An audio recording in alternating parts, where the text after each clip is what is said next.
How to log into Facebook account? Hi everyone, welcome to our channel. This is Rose and I will guide you to log into Facebook account. Without further ado, let's begin. So this process is applicable for both iOS and Android device. So let's learn. First of all, launch Facebook app on a device.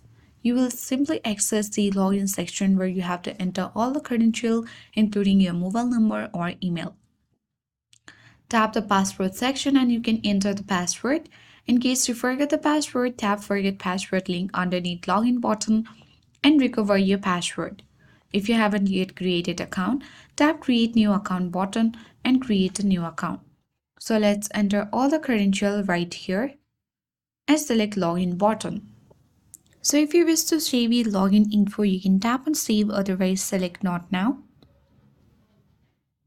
And here you can easily allow Facebook to send you notification or else tap don't allow.